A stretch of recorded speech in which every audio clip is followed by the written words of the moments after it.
In today's video, we will be telling you about the latest from the United States as the U.S. President Donald Trump launches tariff war against Canada and Mexico. Sweeping U.S. tariffs on Canadian goods went into effect today after U.S. President Donald Trump dashed hopes of a reprieve on Monday. Canada is retaliating with $30 billion in tariffs of its own, with an additional $125 billion in levies set to take hold after 21 days. If you don't make your product in America, however, under the Trump administration, you will pay a tariff, and in some cases, a rather large one. Other countries have used tariffs against us for decades, and now it's our turn to start using them against those other countries. On average, the European Union, China, Brazil, India, Mexico, and Canada, have you heard of them? And countless other nations charge us tremendously higher tariffs than we charge them. It's very unfair. India charges us auto tariffs higher than 100%.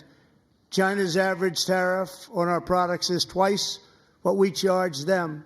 And South Korea's average tariff is 4 times higher. Think of that, 4 times higher.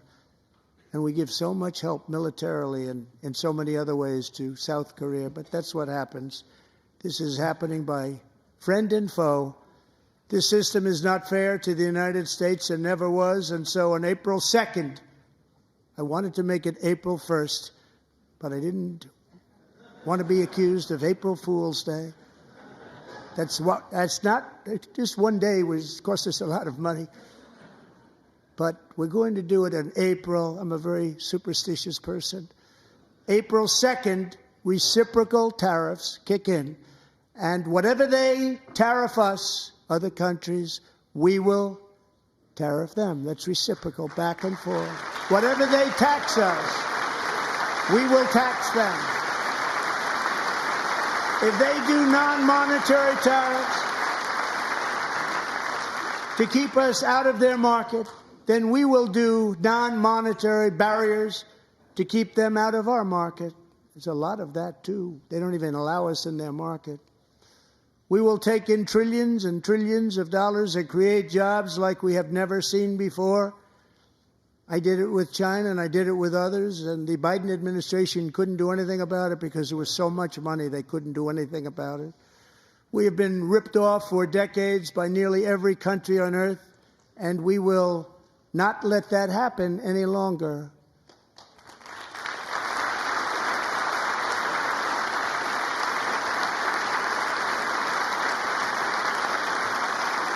Much has been said over the last 3 months about Mexico and Canada, but we have very large deficits with both of them. But even more importantly, they've allowed fentanyl to come into our country at levels never seen before, killing hundreds of thousands of our citizens and many very young, beautiful people, destroying families.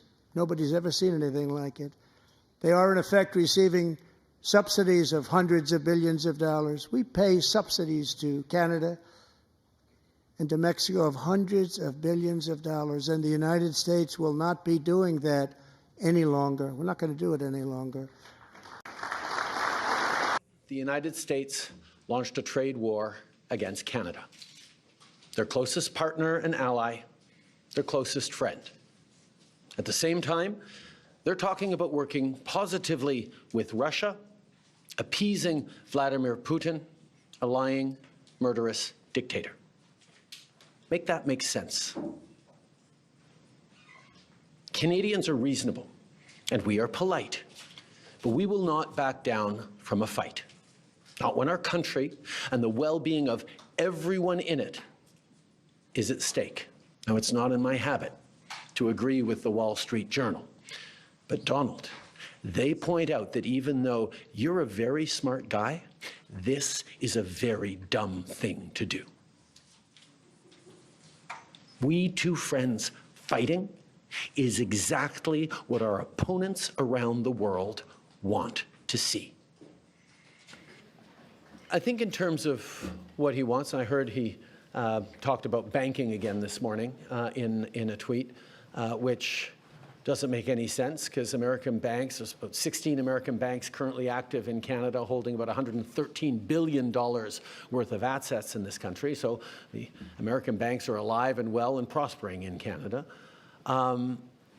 It's an example of not really being able to see what it is that he wants, because even the excuse that he's giving for these tariffs today of fentanyl is completely bogus, completely unjustified, completely false. So we actually have to fold back on the one thing he has said repeatedly, that what he wants is to see a total collapse of the Canadian economy, because that'll make it easier to annex us, is the second half of his thought. Now, first of all, that's never going to happen. We will never be the 51st state. But yeah, he can do damage to the Canadian economy, and he's started this morning. But he is rapidly going to find out, as American families are going to find out, that that's going to hurt people on both sides of the border. Americans will lose jobs. Americans will be paying more for groceries, for gas, for cars, for homes, because we have always done best when we work together. So we are, of course, open to starting negotiations on the customer review, but let us not fool ourselves about what he seems to be wanting. And I will admit, I have been holding out hope that these tariffs were just a clever negotiating ploy that would have the impact that they're having now without even bringing them in over the past weeks, as we've seen order books dry up for Canadian companies from American customers, as we've seen expansion plans in Canada put on hold, as we've seen people choosing to invest in the United States over the past weeks because of the threat of tariffs. But now that he's moved forward with tariffs, we're going to see the real impact of a trade war between our two countries. And that impact will be to hurt American families. Well, good afternoon. Today's a tough day. It's a tough day for Ontario and for Canada, just as much as it's a tough day for the United States. Because, well, there's no question President Trump's tariffs on Canada will hurt us. They will also hurt Americans. U.S. markets are on the decline. In fact, the S&P 500 has already wiped out over $3 trillion in value. Factory floors and assembly lines across the American Rust Belt will start to close. American workers will be out of a job. American families will be poorer. This is not the outcome anyone wanted. Over the past few months, we've taken a strong, united Team Canada approach. The federal government, provinces and territories, municipalities, unions, business leaders who have all made the case. We're so much stronger together. I've spoken to governors, senators, congressmen and women from every region, both Democrats and Republicans. They know, they tell me, these tariffs are a massive mistake. We could have stayed focused. We could have poured our effort into making Canada, the U.S., the two richest, most successful, safest, most secure two countries on the planet. Unfortunately, one man, President Trump, has chosen chaos instead. Now, we have no choice. We have to respond. Earlier this morning, Prime Minister Trudeau and his team announced retaliatory tariffs. They have my full support for a strong and forceful response. Tariff for tariff, dollar for dollar. As they do, the federal government needs to ensure it's getting revenues from its tariffs to impacted workers and businesses as soon as possible. To support the federal government's efforts, Ontario will also launch its first round of retaliation. Starting today, LCBO, the largest purchaser of alcohol in the world, will begin removing U.S. products from its store shelves. And as the exclusive wholesaler, American brands will no longer be available in LCBO catalog, meaning other retailers, bars, and restaurants in the province will no longer be able to restock U.S. products. This is an enormous hit to the American producers. Every year, the LCBO sells nearly $1 billion worth of U.S. wine, beer, cider, seltzers, and spirits, including more than 3,600 products from 35 states. As of today, every single one of these products is off the shelves. Also, starting today, all U.S.-based companies will be banned from taking part in government procurement. Every year, the province and its agencies spend about $30 billion on procurement, alongside our more than $200 billion plan to build infrastructure.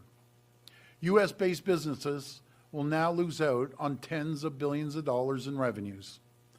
They only have President Trump to blame. I'm also urging all 444 municipalities to do the same, and I'm thrilled to see some are already stepping up. For example, Mayor Patrick Brown in the city of Brampton and many other cities. As part of this government-wide procurement ban, we're going one step further. We're ripping up Ontario's contract with Starlink. It's done, it's gone. We won't award contracts to people who enable and encourage economic attacks on our province and our country. Alongside federal tariffs and the measures my fellow premiers are bringing forward, this Team Canada's opening response. We also need to be ready to dig in for a long fight. We need to be ready to escalate using every tool in our toolkit. That includes surcharges or even outright restrictions on the critical minerals and electricity we supply to the United States, the critical minerals and electricity they depend on. Today, I'm writing to every senator, every congressman and woman, and the governors from New York State, Michigan, and Minnesota, telling them that these tariffs persist. If the Trump administration falls through on any more tariffs, we will immediately apply a 25% surcharge on the electricity we export. We will not hesitate to shut off their power as well. I'm encouraging my fellow premiers to follow suit. Friends, I know you're worried. You're concerned about the future. I want you to know I will fight like I've never fought before. I will do whatever it takes to protect you, your families, and your communities. We are watching the real-world impacts of these tariffs, and we will be there for you. We will spare no expense to protect Ontario workers. We'll retrain impacted workers for new jobs. We'll retool companies for new customers and new markets. We'll reshore supply chains to bring good jobs back home. And we'll rebuild roads, highways, bridges to keep people working. Led by my friend Premier Tim Houston, we're breaking down costly internal trade barriers. And we need to cut the red tape to end the delays that are blocking projects with enormous economic potential like the Ring of Fire. Canada and Ontario did not start this fight. We want to work with our American friends and allies, not against them. We said we'd never start a trade and tariff war with the U.S., but you better believe we're ready to win one. Friends, I've always been straight up with you. The coming days and weeks will be hard. Businesses and families will feel the pain of this needless fight. But together, we're going to stand up for Canada. We're going to get through this more united than ever before. Together, we're going to protect the true north strong and free. Thank you, and may God bless the people of Ontario. At 12:01 a.m., President Trump stabbed America's best friend in the back. My message to the President is this: Canada will fight back. We will defend our people and our economy, and we will put Canada first. There's no doubt that our economy will suffer. But so will yours, President Trump. In fact, you're already paying the price, with trillions of dollars erased in stock market value over the last month of these threats. Already, Americans are paying higher gas prices, as at midnight, a new American gas tax kicked in on U.S. working-class taxpayers and motorists. Your workers will soon start losing jobs they had upgrading Canadian raw materials, which, by the way, you were getting at an incredible and ridiculous bargain, and your businesses will be selling fewer products to your closest neighbor. And that's only the beginning. While Canadians are slow to anger and quick to forgive, once provoked, we fight back, and we will fight back. Now, I'd like to speak to the millions of Canadians who were anxious today after learning that President Trump has attacked our economy, to the auto workers, the forestry workers, the steel and aluminum workers, the mining and energy workers, the truckers, the farmers, to all of you who get out of bed before the sun rises and do the labor of the nation. You are afraid right now, and I understand. I want you to know that I will fight for you. I will fight for your job. I will fight for your family. I will fight for your chance at owning and paying off a home, and I will fight for your retirement. And I will fight to put Canada first. Before these tariffs came in this morning, you must have been asking yourself, how could things get any worse? Before these tariffs, you were already suffering. You wondered how you'd pay the rent, or eventually dream of buying a home after housing costs had doubled over the last decade, rising faster than in any other G7 country. You've downgraded your diet, as food prices have risen 37% faster in Canada than in the United States over the last 5 years.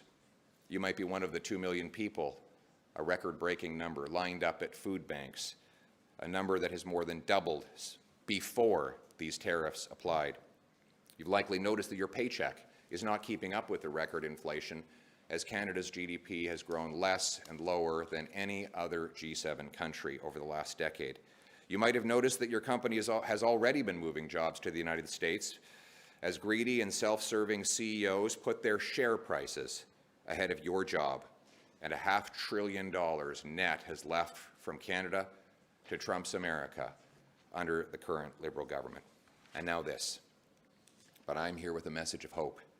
We will overcome this attack on our economy, and I have a plan to do it. First, we must retaliate, targeting American goods in the following order. A, goods that we can make ourselves. B, goods we don't need. And C, goods we can get from elsewhere. Second, counter tariffs must not be a cash cow for the government. Almost every penny of the tariffs collected should go to tax cuts, with a small sum set aside for targeted relief to workers hardest hit by the trade war. None of the money should go to new government spending and programs. We must not allow politicians to dishonestly use this crisis to once again launch a debt-fueled, money-printing spending spree that will drive up inflation and further destroy the working class and hit the poorest people the hardest. Third, we must immediately pass a bring-it-home tax cut on work, investment, energy, and home building. The idea is to neutralize the cost of the tariffs with lower taxes and incentivize massive new investment in building stuff here in this country. The obvious place to start is to get rid of the Liberal carbon tax, then axe the sales tax on new homes. We need to reverse the Liberal capital gains tax hike and slash income tax so that hard work pays off and you bring home more of each dollar you earn. Fourth, we must immediately repeal the Liberal No New Pipelines Law C-69, a law that not only blocks all pipelines but stops mines, refineries, export plants, and all kinds of other energy infrastructure and makes us hopelessly reliant on one customer, the Americans, a customer we cannot count on anymore. We must greenlight LNG plants that Liberals say there is no business case for, so that we can no longer have to sell our 100% of our LNG, our gas exports to the Americans. We can sell it to Asia and Europe and help break the European dependence on Putin, turning dollars for dictators into paychecks for our people. 5, You know what industry Donald Trump does not control in Canada? Home building. It is a homegrown industry. We must get rid of all taxes and red tape to unleash the biggest home building boom this country has ever seen, bigger than the post-war boom when our heroes were coming back from that war. We need to build homes faster than ever, and that means removing the bureaucracy, the red tape, the taxes, and the gatekeepers, and I will make it happen. That will also boost the demand for softwood lumber. The loggers are suffering after Biden hit them with tariffs already. And 6, let's get our provinces together to knock down trade barriers so that we can lower prices and boost wages for our people. 7, we must secure our borders and rebuild our military to assert our sovereignty and strength in the world. All these things, axing taxes, building homes, unleashing construction of our resources, fixing the budget, stopping crime, all of these things were conservative fixations before the tariffs. Now they are even more necessary. But none of these things have happened in the last 100 days since Trump first launched his tariff threats. Look behind me. Parliament has been closed. Liberals shut it down to focus on their political battles. So the job-killing carbon tax is still in place. The sales tax is still in place on new homes. The No New Pipelines law still in place. The massive inflationary deficits still in place. Not one law has been changed. Not one tax has been cut. Not one action has been taken to free us from the grip of Trump and the U.S. We need change, and we will get change. It will be tough. Building Canada was tough, and so are Canadians. We will bring home the country we know and love and restore its promise. Canada will be self-reliant, sovereign, and stand on its own 2 feet. We will build on the great legacy and vision of John A. Macdonald of uniting our country east to west. We'll reward work, unleash entrepreneurs, harvest resources, make our own goods, trade with each other, build homes for our youth, rebuild our borders and military, honor our history, and raise our flag. What binds us together is the Canadian promise that anyone from anywhere can achieve anything, that hard work gets you a great life in a beautiful house on a safe street, protected by solid borders and brave troops under a proud flag. To preserve that flag and its promise, we must work together, fight together, and win together. That is what it means to put Canada first, because Canada is worth fighting for our people, for our land, for our home, for our country. Let's bring it home. Response in terms of the retaliatory tariffs that Canada plans to impose. Trump writing, please explain to Governor Trudeau of Canada that when he puts on a retaliatory tariff on the U.S., our reciprocal tariff will immediately increase